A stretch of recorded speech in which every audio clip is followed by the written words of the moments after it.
resurrección corporal. Leamos Juan 2, del 19 al 20 rápidamente. Alguien abra la Biblia y léalo en voz alta. Juan 2, del 19 al 20.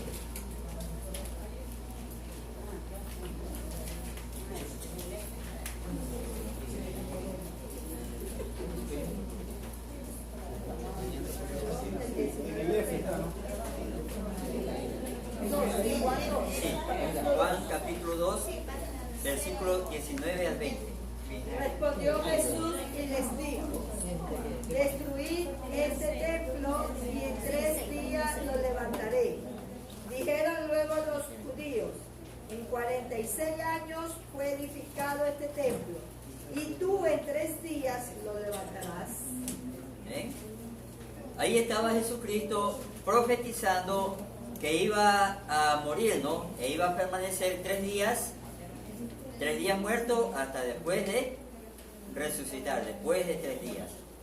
Pero claro, los sacerdotes estaban ahí, no entendieron que él estaba refiriéndose a su cuerpo, amén, a su cuerpo, no al templo hecho de piedra, sino a su propio cuerpo, porque cuando nosotros leemos el Antiguo Testamento y en el Nuevo Testamento, a veces se habla simbólicamente del cuerpo de la persona como un templo.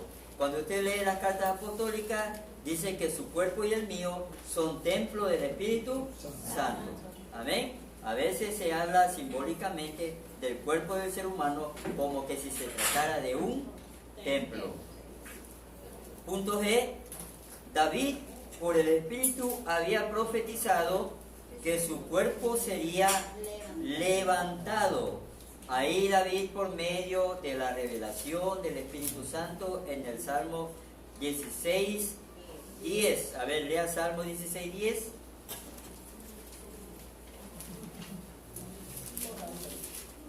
Salmo 16:10. Mi carne también reposará confiadamente, porque no dejarás mi alma en el Seol, ni permitirás que tu santo vea corrupción. Amén. Él estaba profetizando sobre la resurrección de Jesucristo. Su cuerpo no fue corrompido y resucitó. Amén. Cuando habla de que no vio corrupción, significa que el cuerpo no empezó a descomponerse.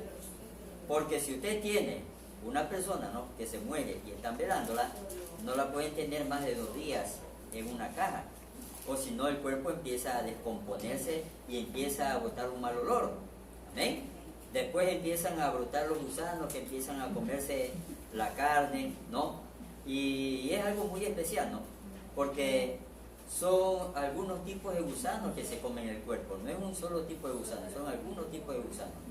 Y cuando van los forenses, los médicos, ven el cuerpo muerto y ellos, según el tipo de gusano que le ven, ellos saben el tiempo que ha estado ya esa persona muerta. ¿Se da cuenta? Amén. Ahora, si quieren saber cuántos gusanos son, investiguen.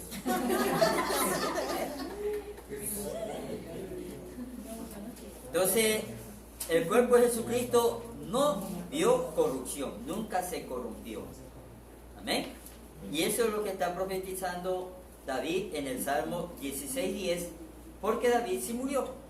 David sí murió, su cuerpo sí se descompuso. Amén. Solamente existen sus huesos solamente. Número 3, fue una resurrección única.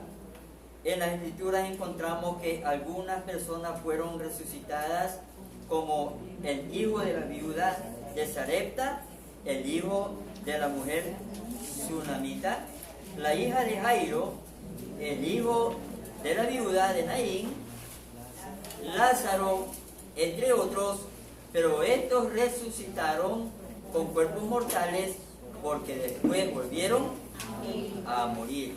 Por eso es que la resurrección de Jesucristo es única. Punto A. La resurrección de Cristo es la única de la cual se dice que tiene inmortalidad. Nosotros vemos, ¿no?, como en el mundo se adora a diferentes autores o formadores de sectas, ¿no? Adoran a Mahoma, adoran a Indira Gandhi, adoran al gordito que le rascan la pancita, ¿no? Al Buda. Pero todos ellos murieron. Todos ellos murieron. Todos ellos murieron. El único que murió y resucitó fue Jesucristo. Aparte de Jesucristo, nadie ha podido levantarse y seguir viviendo. A pesar que hay casos de gente que ha resucitado, pero ha vuelto a morir nuevamente. ¿Amén? No existe en la tierra alguien que haya resucitado y siga viviendo. Solo Cristo fue el único que murió y resucitó para toda la eternidad. ¿Amén? ¿Está claro, mis hermanos? Amén. Romanos 6, del 9 al 10. Jesús el Cristo glorificado dijo en Apocalipsis 1:18: mas he aquí que vivo por los siglos de los siglos. Amén.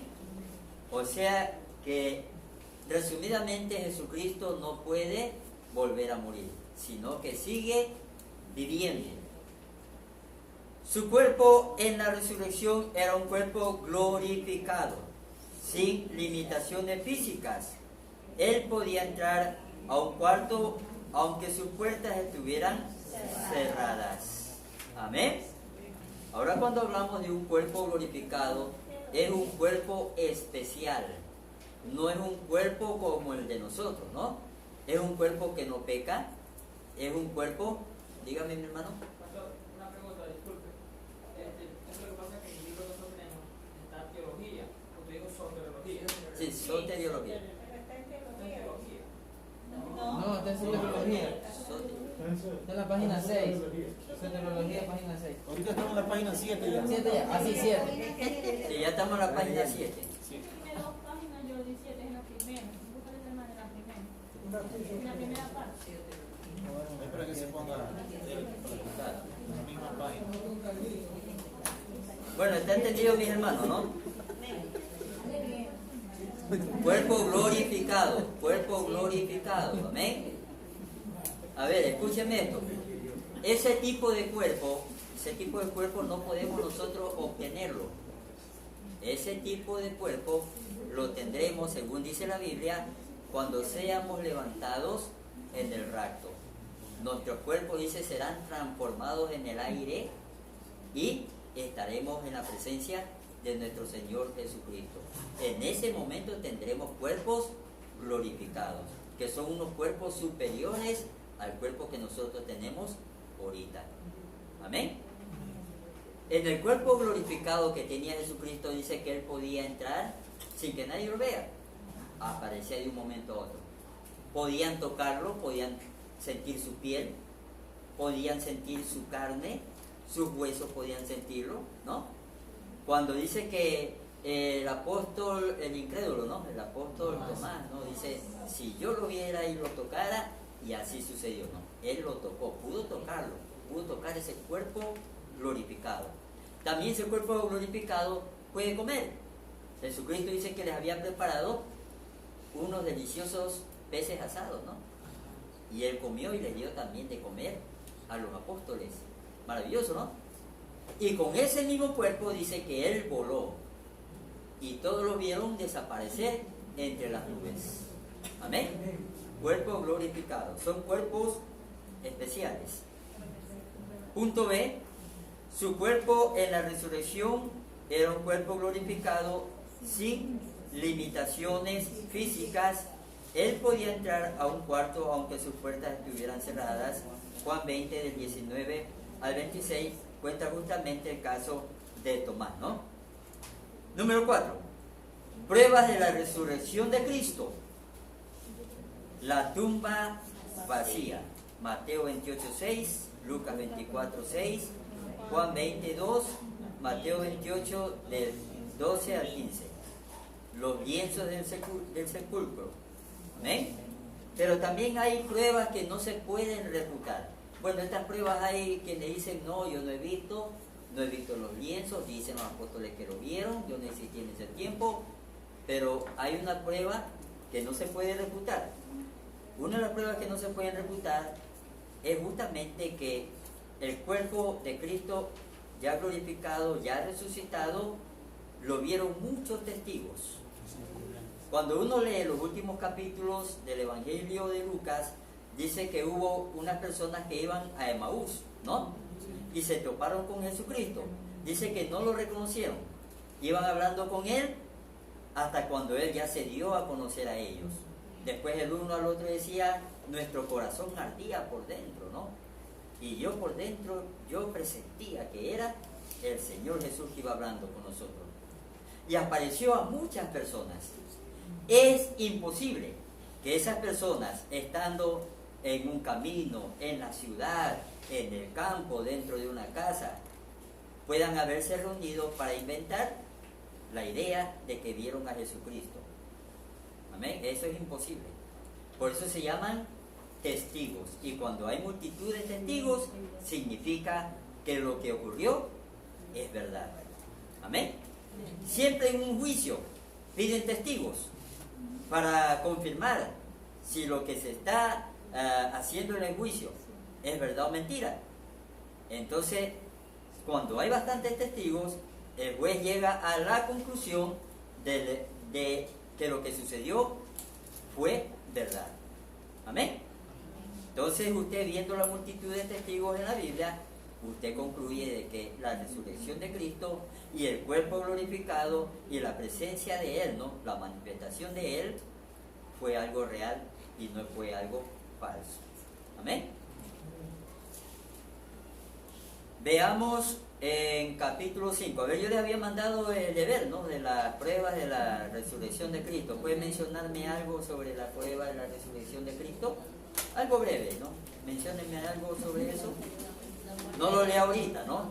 No lo lea. Acuérdese, porque si lo leyó, se ha de acordar. Amén. La guardia de los soldados romanos. La guardia de los soldados romanos, eso también fue prueba de la resurrección de Cristo. Amén. María Magdalena también cuando fue. María Magdalena. Amén. Mire que los soldados es algo maravilloso, ¿no? Aunque fue prohibido, pero ellos tienen que haber hablado a alguien, hasta a su familia, ¿no? Alguien tiene que haberle dicho, yo presencié cuando un ángel bajó, abrió la tumba, ¿no? Salió Jesucristo. Amén. O sea, ellos tienen que haber testificado de eso, aunque no lo hicieron públicamente. ¿Qué más? ¿Qué más me dice acerca de la prueba de la resurrección de Cristo? El cambio de actitud de los apóstoles. El cambio de actitud de los apóstoles, es verdad. Porque antes de que resucite Cristo, ellos estaban asustados, escondiéndose, pero cuando ya vieron al Cristo resucitado, eso les dio valor para seguir adelante. Amén. ¿Cuál otra prueba de la resurrección de Cristo? Hay muchas pruebas. Sí. A ver. Tomás también. No había duda de eso porque el sepulcro estaba vacío. El sepulcro estaba vacío. Y de eso dieron testimonio incluso hasta los mismos sacerdotes cuando mandaron a investigar, y efectivamente el sepulcro estaba vacío. Por eso ellos se inventaron la historia de que digan que el cuerpo de Cristo había sido robado. Y eso es lo que hasta hoy enseñan allá en Israel a los judíos. Le dicen que fue todo mentira y que el cuerpo de Cristo fue robado por sus apóstoles. ¿Está claro, mis hermanos? ¿Alguna pregunta? Punto 5. Los beneficios de la resurrección de Cristo. Los beneficios de la resurrección de Cristo.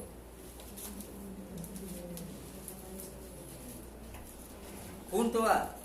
Provee un fundamento firme para nuestra fe en Dios. Primera de Pedro 1:21. Lea Primera de Pedro 1:21. En voz alta, rápidamente. Primera de Pedro 1:21.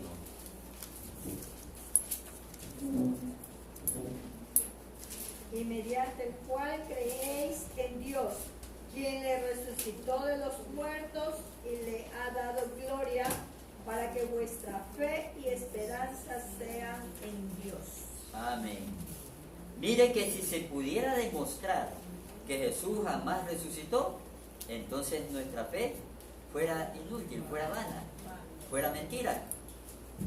Pero han habido muchos casos de personas que han tratado de probar de que la resurrección de Cristo es falsa, y muchas de esas personas han terminado convirtiéndose a Cristo. y aceptando de que la resurrección de Jesús fue algo genuino, algo real. Amén. Punto B. Provee un fundamento firme para nuestra fe en Cristo. Su resurrección es una firme afirmación de que Él es todo lo que declaró ser, el verdadero Hijo de Dios. Romanos 1:4. Si Él no hubiera sido una deidad, si Él no hubiera sido Dios, entonces Él no hubiera podido levantarse de la tumba. Amén. Nunca hubiera podido resucitar. Y eso es algo que los científicos no pueden demostrar hasta hoy, porque eso se llama un misterio, ¿no? Amén. Es uno de los misterios de la Biblia.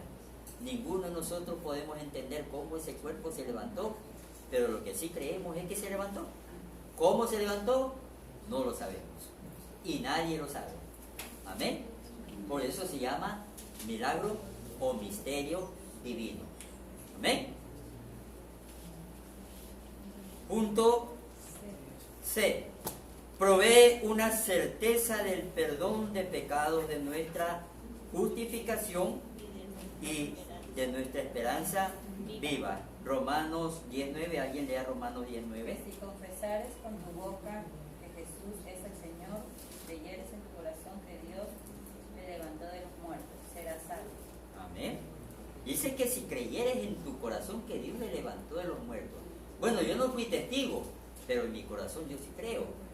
Amén. Dice que eso es uno de los requisitos para ser salvo, el creer. Leamos también Romanos 4:25. El cual fue entregado por nuestras transgresiones y resucitado para nuestra justificación. Para nuestra, Justificación. amén, para nuestra justificación. ¿Sí se da cuenta? O sea que la resurrección de Cristo no fue solamente algo común, sino que tiene consecuencias también. Amén. Consecuencias buenas para nosotros. Primera de Pedro 1:3. ¿Qué dice?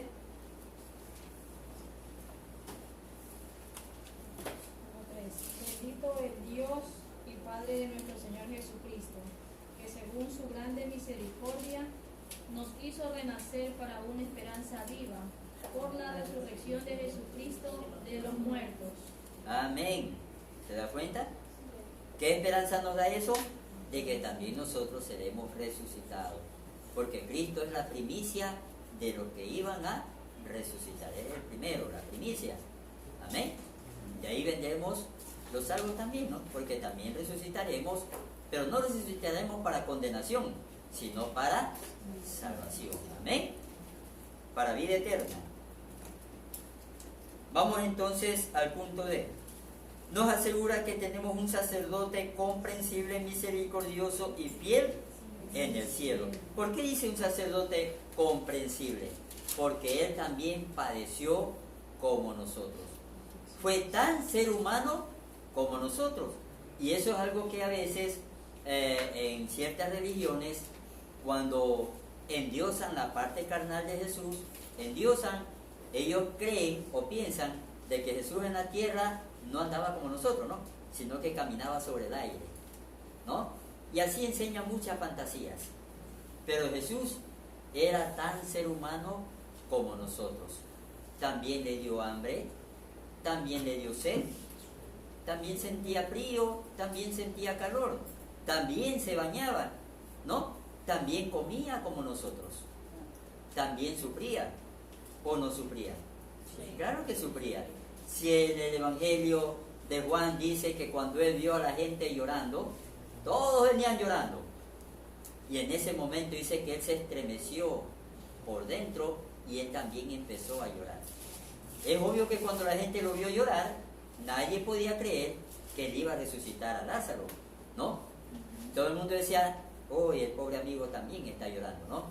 Es que él lo amaba bastante, ¿no? A Lázaro. Está llorando junto con la gente, ¿no?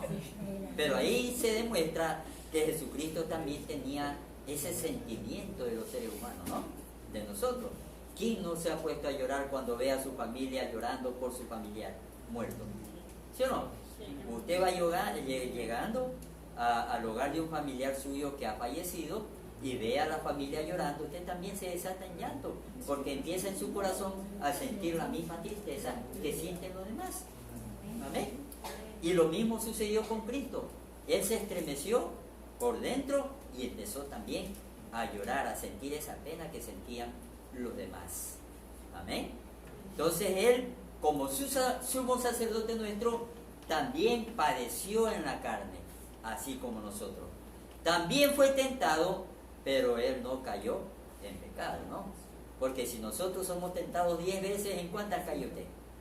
A veces en la primera, ¿no? Amén. No llegan ni a la segunda. Amén. Entonces Jesús fue tentado varias veces, pero Él jamás pecó. Amén. Y sufrió la muerte en la cruz. También Él sufrió lo que se llama, tiene un nombre, ¿no?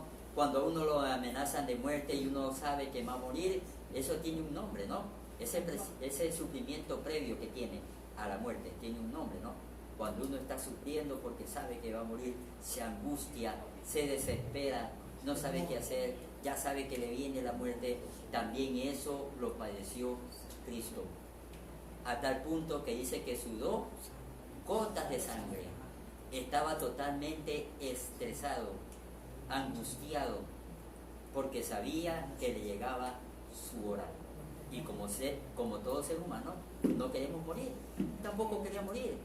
Por eso él decía: Señor, que pase esta copa de mí, amén, pero que no se haga mi voluntad, sino la tuya. Amén. O sea que como todo ser humano también, Él sufrió antes de morir. Amén. ¿Si vamos viendo, mis hermanos? Si quieres saber algo más, en la otra clase le explico. Punto, ¿por qué punto íbamos? Punto E. Nos da seguridad de nuestra resurrección e inmortalidad. Segunda de Corintios 4:14. Me faltó leer la E, mi santo. Perdón, la E. Perdón, la E dice: nos da seguridad de todo poder necesario para vivir y servirle a Él. Filipenses 3:10. A ver, lea Filipenses 3:10. A fin de conocerle y el poder de su resurrección y la participación de sus padecimientos, llegando a ser semejante a Él en su muerte. Amén. Llegando a ser semejante a Él en su muerte. Amén. Esto significa que los cristianos también tendremos que pasar por la muerte. Amén. Solo Dios sabe cómo moriremos. Solo Dios lo sabe. Antes, cuando los viejitos, yo me acuerdo de las conversaciones de mi abuelita, veían que atropellaban a alguien, ¿no? Y lo despedazaban. Mi abuelita decía: ese hombre tenía que haber sido malvado, porque... Amén. Así era antiguamente los viejitos que creían esas cosas. Ahora los viejitos de ahora no, ahora ya se han modernizado. Entonces, en ese tiempo se creía eso. En ese tiempo se creía eso. Pero Cristo nos aclara el asunto diciendo que no tengan miedo de lo que pueden hacer con su cuerpo, amén, sino que tengan el miedo a Dios, que Él puede matar el cuerpo y el espíritu también. ¿Se da cuenta? Entonces, habrán cristianos que tendrán una muerte muy pasiva, muy bonita, pero otros morirán violentamente. Jesucristo murió violentamente. Los apóstoles, la mayoría, murieron violentamente. Incluso hay una historia del apóstol Juan que dice que cuando le llevaron a la isla de Patmos fue condenado a ser tirado en una olla de agua o de aceite hirviendo. Los historiadores no se ponen de acuerdo. Lo cierto es que él no murió, pero quedó con su carne y su piel lastimada, a tal punto que lo envolvieron como una momia. Ya él era un anciano, y así envuelto como una momia lo llevaron a la isla de Patmos. Y ahí él tuvo la revelación del libro de Apocalipsis, y como él no se moría, entonces tuvieron que decapitarlo para matarlo. Amén. Miren la condición en que estaba Juan, ¿no? Sufriendo, ¿no? Con quemaduras severas en su cuerpo, y así Dios se le reveló, escribió el Apocalipsis, y fue un hombre valiente. Amén. Fue un hombre valiente. Ahora si usted quiere probar por energía, pues haga lo mismo. Vamos a ver si aguanta. ¿Ven? Pero así dice que muchos apóstoles tuvieron que sufrir muertes violentas. Violentas. Eso no significa que usted y yo tendremos que morir lo mismo. No, no sabemos. Solo Dios sabe cómo morirá cada uno de nosotros. Amén. Nadie lo sabe. Lo único que podemos hacer es que cuando nos toque morir, Señor, mira, ayúdame y dame fuerza para cuando llegue esa hora, amén, estar fortalecido. Gloria a Dios. Punto F. Nos da seguridad de nuestra resurrección e inmortalidad. Ahora sí, lean 2 Corintios 4, 14. 2 Corintios 4, 14. Sabiendo que Él, que resucitó al Señor Jesús, a nosotros también nos levantará con Jesús y nos presentará justamente con nosotros. Amén. Dice que nos da seguridad y confianza porque sabemos que así como Dios había levantado a Jesús en la resurrección, también nos levantará a nosotros de la misma forma. Amén. Por eso es que todo eso es un misterio que solamente Dios lo comprende, nosotros no. Imagínense, hay gente que queman su cuerpo, ¿no? Tiran la ceniza al mar, hay gente que se ahoga al fondo del mar, nunca sale, no lo pueden recuperar su cuerpo. Hay personas que las descuartizan, hay personas que reparten sus pedazos del cuerpo por diferentes lugares del planeta, ¿no? Como esos santos católicos, ¿no? Que van llevando un huesito por acá, otro huesito por allá, y así van repartiéndolo por todas las iglesias. ¿Amén? Pero dice la Biblia que todos finalmente resucitaremos y nos volveremos a levantar. Dice que cada hueso se unirá con su hueso, ¿no? Cada parte del cuerpo. Eso es algo que solamente Dios sabe cómo lo hará. Nosotros no lo sabemos. Amén. Pero sucederá. Pastor, ¿y qué pasa con los que no creen? Que dice que la ceniza y la tiran al mar. Igualmente, vuelven a la vida. Para Dios nada es imposible. Para nosotros no podemos entenderlo, pero para Dios nada es imposible. Amén. Por eso le digo, esto es un misterio, pero es un misterio del poder incalculable de Dios. Amén. Maravilloso, ¿no? Punto G. Garantiza la certeza de un día de juicio. Hechos 17:31. A ver, lea Hechos 17:31.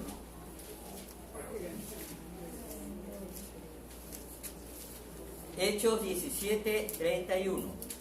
Por cuanto ha establecido un día en el cual juzgará al mundo con justicia por aquel varón a quien designó, dando fe a todos con haberle levantado de los muertos. Amén. Amén. Eso es garantía de que algún día también resucitarán todos para ser juzgados. Amén. En la segunda resurrección. Por eso es que hoy por hoy el mundo materialista y el mundo satanizado quieren hacerle creer a la gente de que Dios no existe, de que Jesús no resucitó, de que todo es nada más que pura fantasía, ¿no? Que la Biblia es un poco de historias fantásticas, como la Ilíada y otros libros más. Amén. Pero nosotros sabemos de que todo lo que dice la palabra del Señor es real. Y así, tal como Dios lo dijo, se cumplirá, letra por letra. Veamos entonces, punto B, o el número romano que significa número 5. ¿Amén? La número 5. La ascensión y glorificación de Jesucristo. Su ascensión. Mateo 16:17. A ver, alguien lea Mateo 16:17 y otro lea Hebreos 4:14. Entonces le respondió Jesús: Bienaventurado eres, Simón, hijo de Jonás, porque no te lo reveló carne ni sangre, sino mi Padre que está en los cielos. Amén. No te lo reveló carne ni sangre, sino mi Padre que está en los cielos. Bueno, en esta parte Jesucristo le está hablando cuando Él se glorificó delante de los apóstoles, ¿no? cuando dice que lo vieron brillar, ¿no? Su cuerpo brilló como luz. Y ahí estaba de testigo Pedro y había otro apóstol más, ¿no? ¿Cuál era el otro apóstol que estaba ahí? ¿Junto a Pedro? Juan estaba. ¿Amén? Estaban dos apóstoles y lo vieron, ¿no? Transformarse, ¿no? De ahí dice que una voz le habló a Jesucristo. Y él dice, Señor, vamos a hacer, ¿cuántas casas iban a hacer? ¿Cuántas? A ver. ¿Cuántas iban a hacer? 3. Una ¿Para quiénes iban a hacer para esas el Señor casas? Jesús, una para Elías y otra para Moisés. Una para Jesús, Moisés y Elías. ¿Por qué dice Jesucristo que eso se lo reveló el Padre a Pedro? Porque Pedro jamás había conocido a Moisés ni a Elías. Nunca lo había visto en su vida. Moisés y Elías ya no existían. ¿Cómo sabía Pedro que ese era Moisés y Elías el que estaba hablando con Jesucristo? Fue porque se lo reveló el Padre. Amén. Si no, él jamás hubiera sabido quiénes eran esos personajes que estaban hablando con Jesucristo. ¿Se da cuenta? Veamos entonces Hebreos 4:14. Por tanto, teniendo un gran sumo sacerdote que traspasó los cielos, Jesús, el Hijo de Dios, mantengamos nuestra profesión. Dice que Él ya está en los cielos, ¿no? Él está ministrando por nosotros allá, nuestro sumo sacerdote. Acordémonos que en el cielo también existe un altar del incienso, también existe un tabernáculo. Amén. Dios le dijo a Moisés, haz el tabernáculo conforme al modelo que te fue mostrado. Amén. Si usted quiere saber esto, si es verdad o mentira que hay un tabernáculo en el cielo, pues lea bien el libro de Apocalipsis y usted verá, ¿no?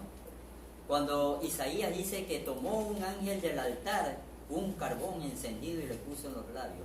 ¿De qué altar fue que tomó eso? Del altar que está en el cielo. Amén. Nuestras oraciones son como ese olor fragante que llega a la presencia de Dios. Así como cuando quemaban el incienso en el tabernáculo, ¿no? Era un olor fragante. Dice que el incienso era un olor tan fragante que Dios había prohibido que ese incienso sea imitado por perfumistas para deleite de la gente. Era solamente para uso del tabernáculo. Imagínense, ahí dentro del tabernáculo estaban los sacerdotes oliendo ese perfume tan agradable. Amén, ese incienso. Ellos salían envueltos de ese olor en sus ropas. Amén. Imagínense nomás a la que vende tripita, ¿no? Huele a tripita, en cambio el sacerdote olía a ese incienso aromático. Amén. Amén. Y cuando nosotros oramos, dice que nuestras oraciones llegan como olor fragante, como incienso, a la presencia de Dios. Número 2, su exaltación. Número 2, su exaltación. Hechos 2:33 y otro lea Romanos 8:34. Así que, exaltado por la diestra de Dios y habiendo recibido del Padre la promesa del Espíritu Santo, ha derramado esto que vosotros veis y oís. Amén. A ver, siga leyendo Romanos 8:34. ¿Quién es el que condenará? Cristo es el que murió, más aún el que también resucitó, el que además está a la diestra de Dios, el que también intercede por nosotros. Amén. Entonces la palabra exaltación viene de la palabra de ser engrandecido, ¿no? Ser elevado a lo alto. Amén. Exaltado, ¿no? Amén. Hasta ahí concluimos con esa parte, ¿no?